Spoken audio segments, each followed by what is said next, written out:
Hi everyone, my name's Gene. I'm an illustrator and a graphic designer. I've been working in the industry for about 15 years. And today we're going to take a look at a couple of marker shading techniques. So bust out those Prismacolors and let's get started. All right, so let's talk about shading with markers. Now you see here, I just have a basic Artist Loft marker. It's fine point. You can use fine, you can use thick, pretty much anything. The main thing to remember with markers is that markers are water-based. So the more you let them dry and then go over them again, the darker the color you're going to get. And the reason that is because the water will evaporate and you're actually literally adding more color to whatever you're shading. So in this case, I'm just going to do a quick little shading here. And I'm just going in one direction, you'll notice. I'm not overlapping back and forth when I can. And as you go over them a second time, I'm only going to go about halfway this time. You can see already the difference in color. This side over here where I only drew once is lighter, and then the side that I drew over twice is darker.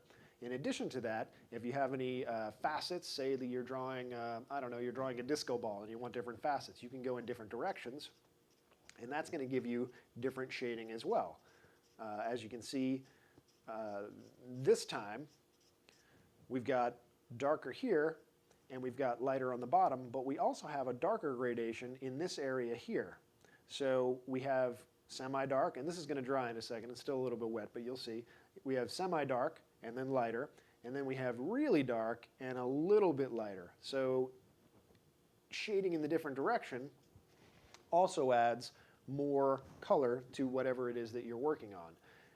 The other thing that you can do is you can shade in one direction, and then instead of applying color over the top of what you've shaded, you can shade in the other direction immediately,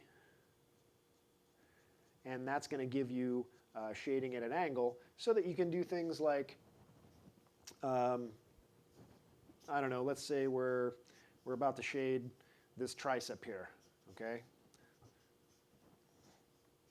So I'm drawing kind of a quick little cross section of an arm. You know, here's the shoulder, there's the tricep, here's the bicep. So we've got this tricep here, and what I want to do is I'm going to come up under here and I'm going to shade the cast shadow from the deltoid. And remember, the tricep is cylindrical, so we're going to go a little bit round with it. But then I also want to shade the shading. I also want to fill in the shading that we're going to have from the light source itself shining over here. This area is going to be lighter than this area, so I'm just going to give it a little bit more color on the rear part of the tricep,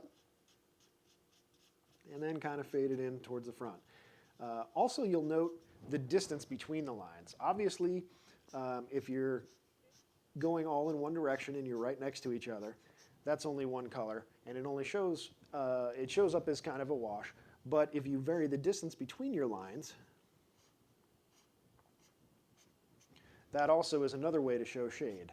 So if this were just a one square here, and then I were to continually get closer and closer and closer, it would look as though the top part of this is actually darker than the bottom part because there's more white space, and your eye just makes up the difference.